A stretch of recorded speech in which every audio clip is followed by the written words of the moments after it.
handstand I keep hearing about? I don't do handstands. Yes, I would, but it kind of hurt my shoulder. Oh, come on. Okay, fundamental theorem of algebra. The fundamental theorem of algebra. It's one part fun, one part mental, and one part duh. Fundamental theorem of algebra. It's actually quite disappointingly boring, the fundamental theorem of algebra. It literally states that a degree n polynomial has at least one complex zero. Well, duh. Right? We know that.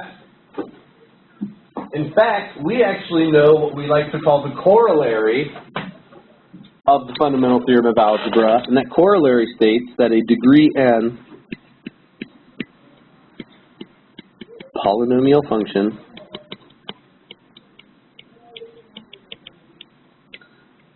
has exactly how many complex zeros?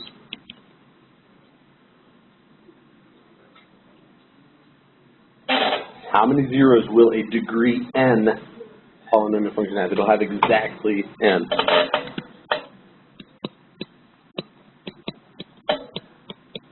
And we say complex zeros because that includes both real and imaginary, right? For sure, a degree n polynomial will have n complex zeros. Okay? So one of the big things we want to focus on today is working in different sets of numbers. Sometimes we assume what set of numbers we are allowed to use. Like you have been making these assumptions your whole life. Let's pretend we're back in elementary school, like 5th grade. And your teacher says, okay, little sweeties, what are all of the factors of the number 12? What would you answer as a 5th grader? 1, 2, 3, 4, 6, and 12. Right? Maybe even draw a cute little factor tree if you're doing the prime factorization, right? You have 3 and a 4. And then a 4 is a 2 and a 2. And so your prime factorization is 2 times 2 times 3, right? Okay? But that is making a huge assumption. That is assuming that you are factoring this number over what set of numbers? Positive integers, whole numbers, right? And the reality is, could I factor the number 12 over the set of all integers? In which case, -1 and -2 and -3 and -4 and -6 and -12 are also factors. What if I told you factor the number 12 over the set of all integers, including halves? Right? And then maybe we've got 1/2 and 24, and 3/2 and 8. All right? Yes. Right? Now all of a sudden there are a lot more factors of 12 if we're including any fraction that has a denominator of 2. Okay? So sometimes you have to assume what a set of numbers you are factoring over. Sometimes you might be explicitly told. And it makes a huge difference on how you approach the problem, right? And so these are some of the things we're going to be focusing on today.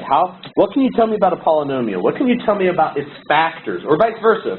If I describe factors, what can you tell me about the polynomial? Knowing what set of numbers, complex, real, or rational, we are factoring over. So we've got this fundamental theorem of algebra that tells me that a degree n polynomial function has exactly n complex zeros. So do you suppose there's a theorem that tells me how many factors a degree n polynomial will have? Do all degree n polynomials have exactly n factors? Well, they do if we allow what types of numbers in those factors. Any types of numbers. Complex, right? And so that is actually the next theorem. We call this the linear factorization theorem. A degree n polynomial will have precisely n factors, and they will all be linear. x minus something, x minus something else, x minus something else. And this is guaranteed to work if I allow complex numbers. We call this factoring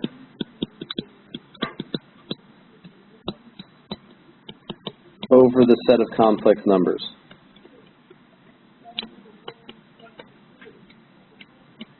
When we say factor over the set of complex numbers, we just mean factor this thing, but only complex numbers are allowed as the coefficients of your factors. So if we are factoring over the set of complex numbers, a degree n polynomial will factor down to exactly n factors, one for each complex zero.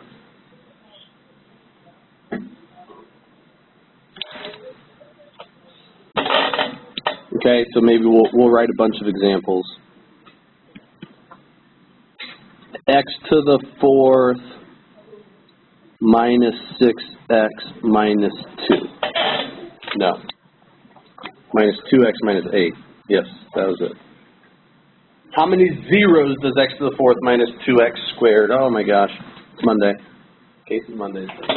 How many zeros does x to the fourth minus 2x squared minus 8 have? It has 4. Well, how many factors does it have if we're factoring over the set of complex numbers? 4, one for each of those zeros. Okay? Now, potentially, 2 of those zeros could be real, 2 could be imaginary, maybe all 4 are real, maybe all 4 are imaginary. Okay? But since we're factoring over the set of complex numbers, it doesn't matter. I will have one factor for each of the zeros. Okay. I'm going to use Wolfram alpha to actually factor that polynomial. So I can go here and I can say factor x to the fourth of, what was it, minus 2x minus 8, 2x squared. And it'll do it. So there you go. It factors it down to x minus 2, x plus 2, x squared plus 2. See right there? So is Wolfram alpha, what a cat, I can have straight A's. Oh, little cat. All right. Is Wolfram alpha factoring over the set of complex numbers? For this result here, is it? No, because if it was, we would see how many factors here? 4. They get hilarious? What about the cat? Well, are you saying we look the same? Oh, it's not my face. Okay. So Wolfram alpha is clearly not trying to factor over the set of complex numbers. It is first trying to factor over a set of nicer numbers, right? Either real or rational. We can't quite tell with this example. But it also shows us what it likes to call the irreducible factorization, and that is kind of the factorization over the set of complex numbers. Now, is this typically what we would write the factors to look like? No. But that is one factor for each of the zeros. Okay? And we can look at the graph. 2 of the zeros were real, 2 and negative 2. The other 2 were imaginary. Okay? And those would be radical 2i and negative radical 2i. Okay? So Mathematica sees this as 2 linear factors, 1 quadratic factor. Yeah, that's good stuff. All right. Can I do a better one? How about x to the fourth minus 25?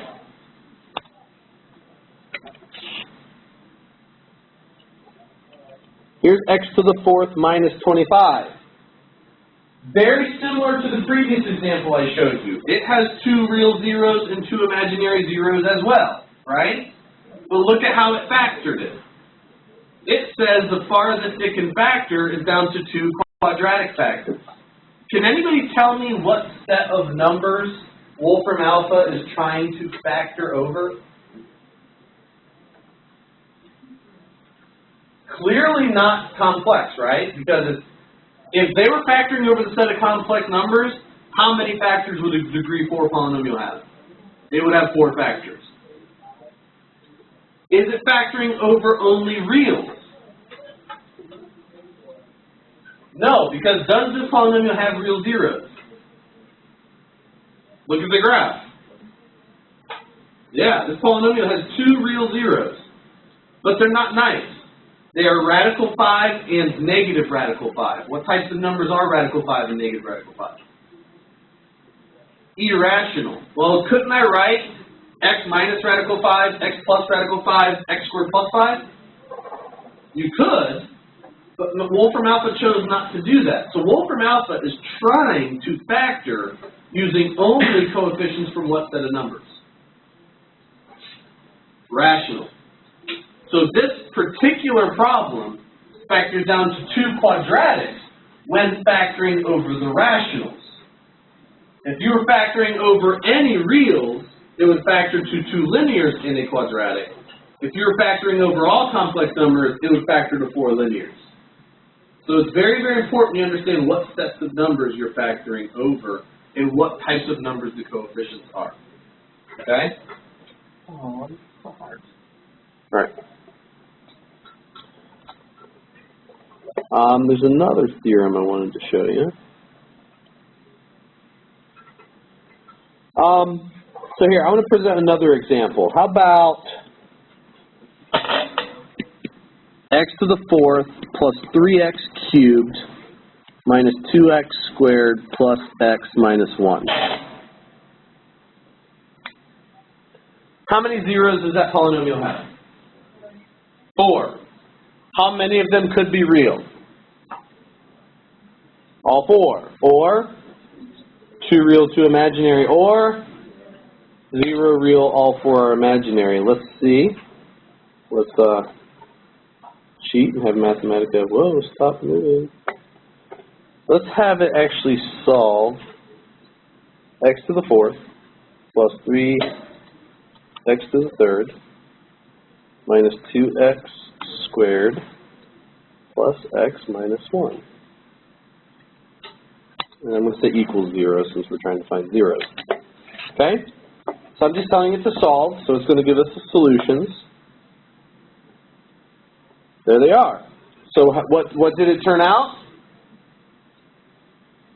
2 were real. The other 2, imaginary. And what do you notice about these 2 imaginaries?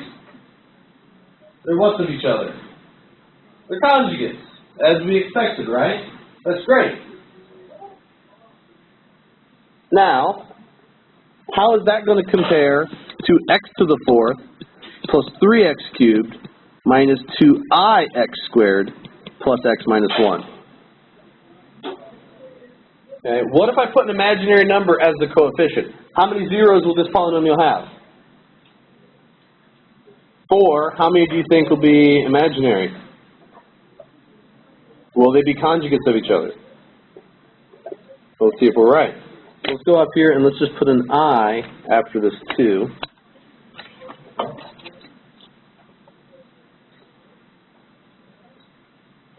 Here are the zeros. One of them is I. The other one is negative 3.21786 minus 0.55772I. The next one is this, and the next one is this. So it turned out all 4 of the zeros were imaginary. And what do you notice about them all? None of them are conjugates of each other. Which I thought imaginaries always came in conjugate pairs.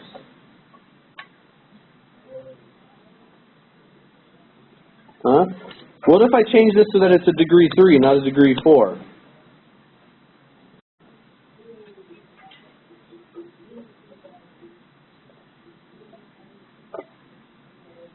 What? Don't give me an ad. Here's a degree 3 where all 3 zeros are imaginary. And none of them are conjugates of each other. What is happening? Why is our rule failing that conjugates always come in pairs? What did I do to this polynomial that made that conjugate pair rule fail? I put what type of number as a coefficient? Imaginary. Okay, and in fact, this conjugate pair rule, if you read it closely, let f of x be a polynomial function that has real coefficients. Then if a plus bi is a 0, so is a minus bi. Okay? If your polynomial has real coefficients, then any imaginary 0 will also automatically be another 0. Is the constant considered a coefficient? Yes. It's the coefficient of the what term? X to the 0. So even the constant comes from that. So only real coefficients guarantee conjugate pairs.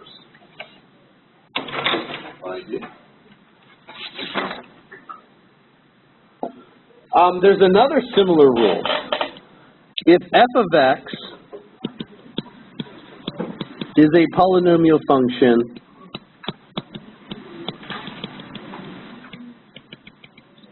with rational coefficients,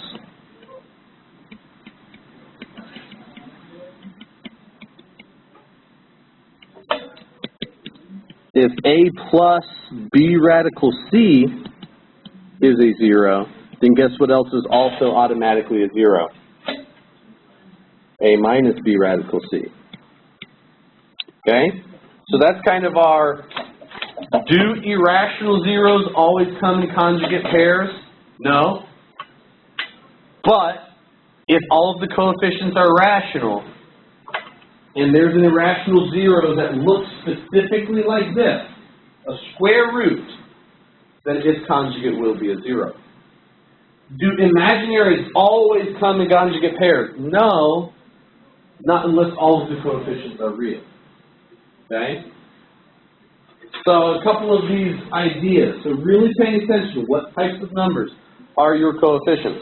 I want to make one up that has irrational zeros. We'll see one. Okay. I believe that's the last. Oh, no, there's one more. Oh, and then here's the last little theorem before we get into this example. If a polynomial has nothing but real coefficients, then you should be able to factor down to nothing but linear and quadratic factors that themselves also have real coefficients, no matter what. Now, we're using the word real, so could the coefficients be irrational? Yes. Okay? But you should be able to factor down to nothing but linear factors, of which each of those linear factors corresponds to what type of 0? Real or imaginary?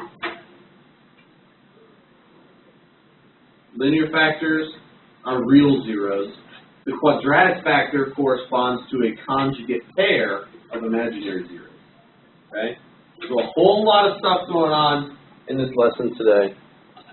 I did this example last period and it worked out pretty well.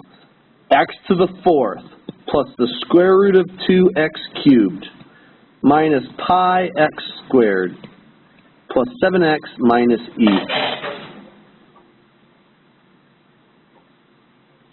If I am factoring this over the set of complex numbers, so pay attention to what I'm saying. I'm factoring this over the set of complex numbers. How many factors will or could this polynomial have? It'll have 4, and what type of factor are each of these? It'll be 4 linear factors. So no matter what, you can factor this down to a linear times a linear times a linear times a linear if you're factoring over the set of complex numbers. What if we are factoring over the set of real numbers? Then how could this be factored? Could all 4 of the zeros be real? If so, then you could factor this down to 4 linears. What else could the zeros be? 2 real, 2 imaginary. Will the imaginaries come in conjugate pairs for this particular polynomial? Yes. How do you know?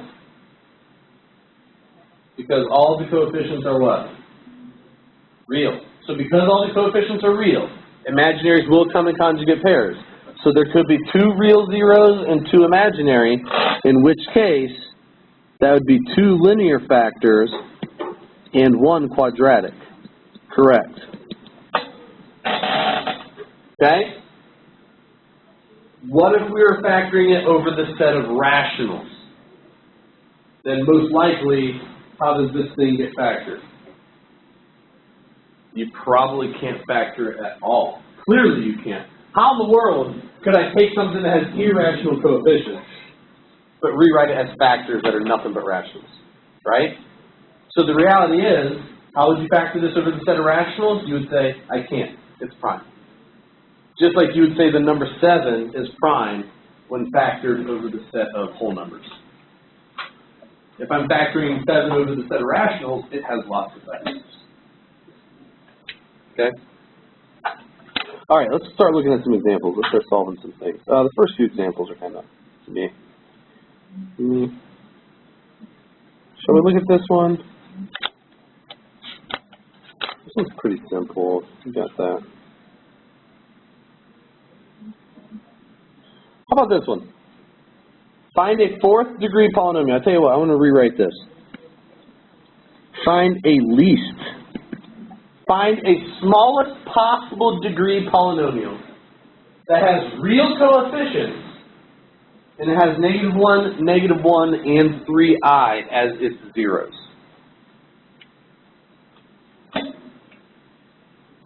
Okay? Well, what degree must this polynomial be if it is to have real coefficients and be of the smallest degree possible? So that's got to be a degree 4. So not only is 3i a 0, what else has to be? -3i. So what we'll do is we'll say x plus 1, x plus 1 again, x minus 3i, and x plus 3i, like that.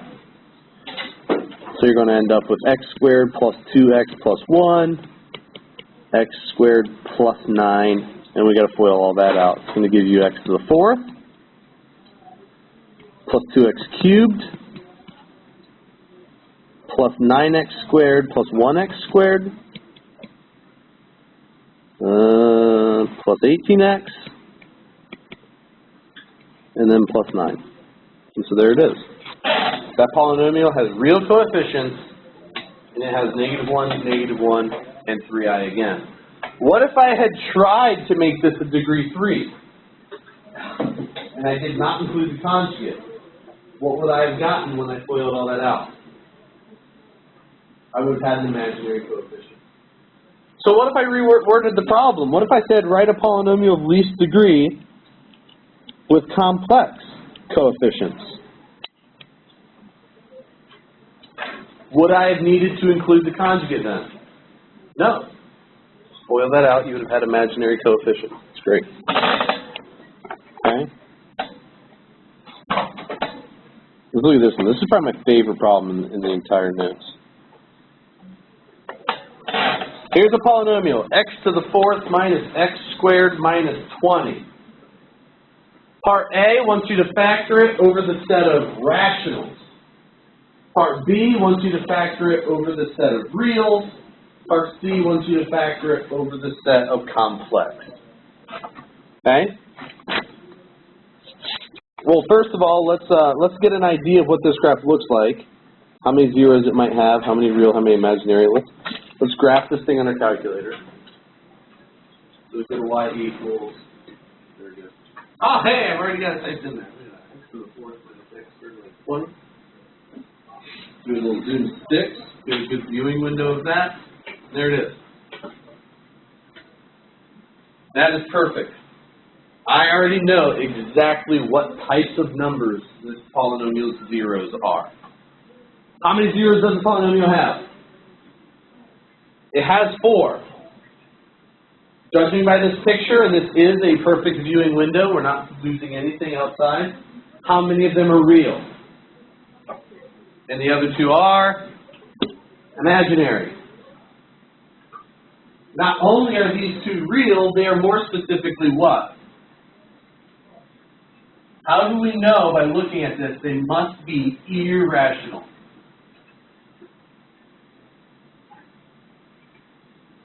Does everybody agree they are crossing the x-axis somewhere between 2 and 3? But look at this polynomial. Leading coefficient 1, constant term 20. What are all of its possible rational zeros? Plus or minus 1, plus or minus 2, plus or minus 4, plus or minus 5, 10, and so on and so on. Did we list any numbers that were between 2 and 3? No. So clearly, these x-intercepts are not numbers that are possible rational zeros, so they must be irrational. So keeping that in mind, I know just by looking at the graph, 2 irrational zeros, 2 imaginary zeros. Now, look at the coefficients. What type of numbers are all of the coefficients of this polynomial? Not only are they real, they're actually rational. If you want to get more specific than that, they're integers. So, because all of the coefficients are imaginary, all of the coefficients are rational, are these 2 imaginary zeros going to be conjugates of each other? Yes. So therefore, what can you tell me about these 2 irrational zeros?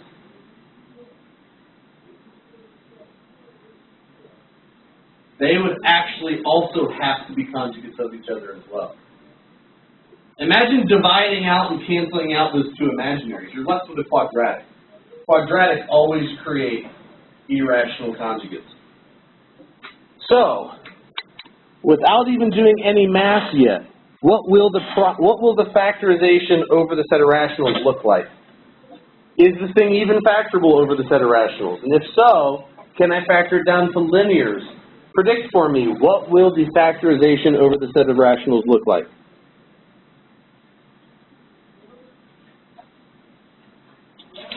Any guesses? Anything? It will be 2 quadratics. One for the conjugate pair of irrationals, one for the conjugate pair of imaginaries. Okay? And yes, do imaginaries always come in conjugate pairs? No, unless all of the coefficients are what? Real, which they are. So then that only leaves 2 irrationals left over, and because all the coefficients are rational, they have to be conjugate pairs as well, by a process of elimination. Okay, so 2 quadratics, 1 for each. Now, when I'm factoring this over the set of reals, how will I be able to factor this down?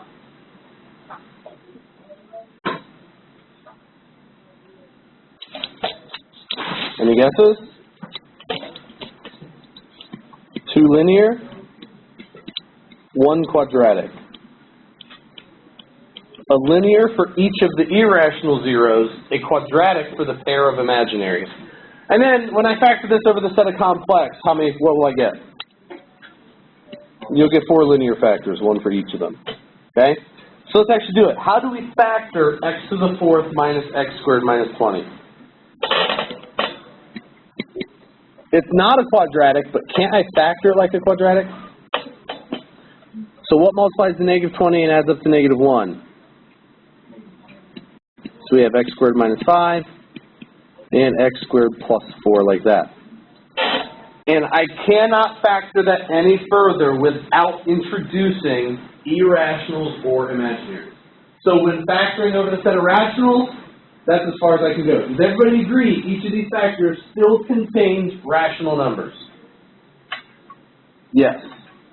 But I cannot factor further without introducing irrationals. Okay, part B actually allows for irrationals, but still not imaginary. So which one of those quadratic factors can actually be factored further if I'm now allowing for irrationals?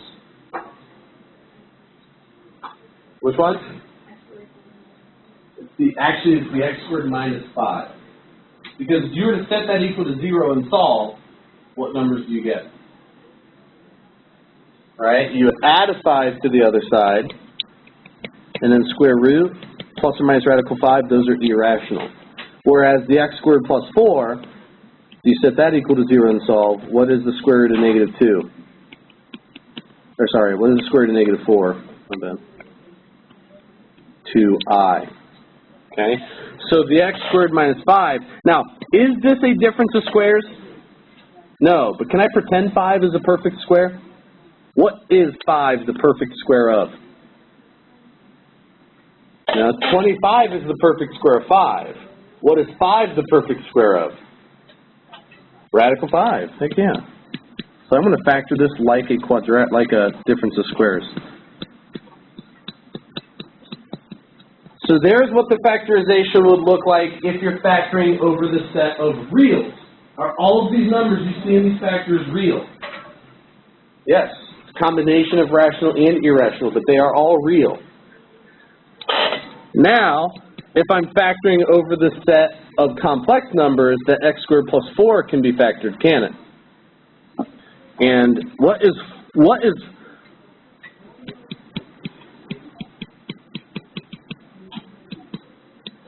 a little side note here. When you're factoring something like x squared minus 16, what do we call that special polynomial right there? It's a difference of two squares, right? So it becomes x minus 4, x plus 4. Well, what would you call x squared plus 25? It's not a difference of two squares, it's a sum of two squares. And didn't you learn in Algebra 2 that a sum of two squares can't be factored?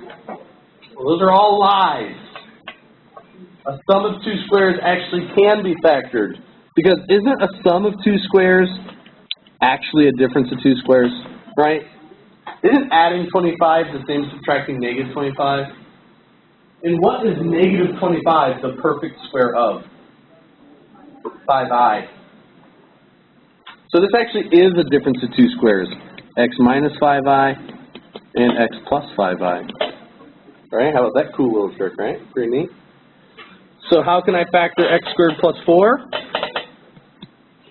Well, x plus 2i, x minus 2i. So if you're factoring this polynomial over the set of rationals, 2 quadratic factors. If you're factoring over the set of reals, 2 linear, 1 quadratic. If you're factoring over the set of complex, all linear. If you're factoring over the set of rationals, the quadratics could have irrational pairs, conjugates, or imaginary conjugate pairs. If you're factoring over the set of reals, only imaginary pairs come from the quadratic, and so on.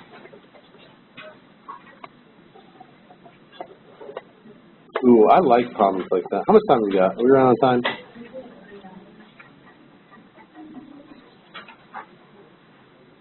We've got 4 minutes. Want to do one more? Tomorrow. Absolutely. Wow. Okay, let's see if we can quickly get through this one. Find all of the zeros of this polynomial. They tell me that one of the zeros is 1 plus 3i. Why do they tell me that? Because what if none of the zeros are irrational? Then my guessing and checking method might not work. So maybe that's what that means. I'm not sure. But how can I use that? The fact that they told me one of the zeros to help me find the rest. Well, if 1 plus 3i is 0, what else is? Because all the coefficients are real, conjugates work. So what I would do, x minus 1 minus 3i, x minus 1 plus 3i, I would FOIL these two together, x squared minus x plus 3i minus 3ix. I'm sorry, this should have been a plus minus 3i, shouldn't it? Oops. Plus 3i. What's my last one? What am I doing? Let's try that again. X squared minus x plus 3ix, there we go, minus x plus 1 minus 3i minus 3ix plus 3i minus 9i squared. Ew, but what happens? Cancel, cancel, cancel, cancel. This becomes x squared minus 2x plus 10. Then what do you do with that quadratic factor? What can I do with this quadratic factor to find the remaining zeros of this polynomial? Divide it out. Can I use synthetic division? No. You would have to long divide it out and then find the zeros from the remaining quadratic. Huh? Synthetic division only works when dividing x minus something or x plus something. That's x squared minus 2x plus 10. You can only use synthetic when dividing by a linear. All right.